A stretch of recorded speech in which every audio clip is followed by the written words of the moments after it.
जय जय श्री हरिवंश। स्वागत है आप सभी का राधा माधव हरिवंशी यूट्यूब चैनल पर। मैं हूं आप सभी का दास कशिश।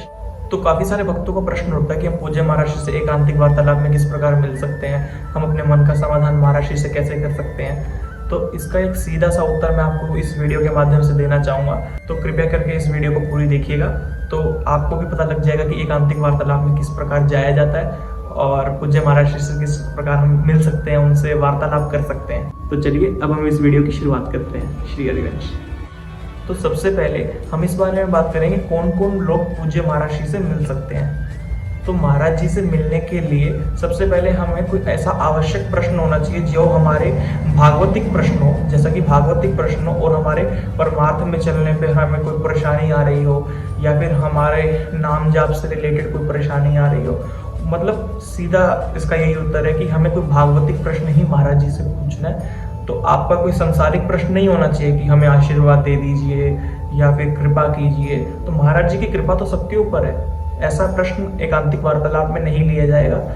तो कृपया करके किसी का कोई आवश्यक प्रश्न हो वही महाराज जी से मिलने के लिए आ सकते हैं। तो हम बात करते हैं कि किस प्रकार हम महाराज जी से मिले।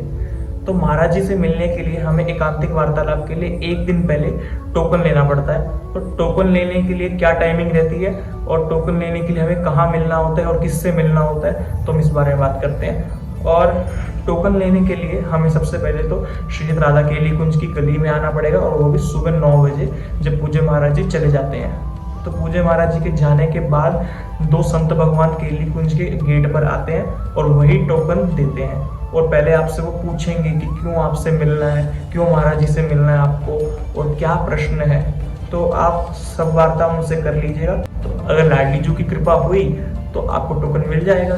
तो एकांतिक वार्तालाप का टोकन मिल जाने के बाद आपको ये गाइडलाइंस जो मैं आपको स्क्रीन पर दिख रही है आपको, तो आपको इनको फॉलो ज़रूर करना है। तो एक बार आप इसको रीड कर लीजिएगा अच्छे से, तो उसके बाद आपको सब कुछ पता लग जाएगा कि हमें कितने बजे यहाँ पर केली कुंज में प्रवेश करना है अगले दिन सुबह, और आप इसको पढ़ के सब कुछ समझ जाएंगे। तो इसमें मैं एक चीज़ और ऐड करना चाहूँगा, जो भी पूज्य महाराज श्री से मिलना चाहते हैं वो कम से कम 2 से 3 दिन का तो वक्त लेकर ही आइएगा, क्योंकि एक दिन तो आपको टोकन लेने में जाएगा, तो और एक दिन आप महाराज श्री से मिलेंगे ही सही। तो कृपया करके 2 से 3 दिन के लिए तो आइएगा। तो ऐसा तो संभव नहीं है कि आप पूज्य महाराज श्री से सेम डे आकर उसी दिन ही आप एकांतिक वार्तालाप में बैठ जाएं। तो कृपया करके 2 से 3 दिन का तो वक्त लेकर ही आइएगा।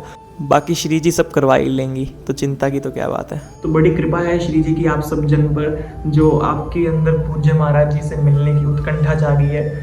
ये सब लाडली जी की कृपा से ही हो सकता है। तो अन्यथा तो आप संसार में देख ही रहे हैं कि लोग कहाँ लगे हैं। ये तो श्री जी की अपार कृपा है जो आप इस मार्ग पे आने के लिए प्रेरित हो रहे हैं। तो बड़ी कृपा है लाडली जी की आप सभी जन पर। तो चलिए आज की इस वीडियो को यहीं पे खत्म करते हैं। कृपया like, comment, share and subscribe कीजिएगा। जय जय श्री हरिवंश।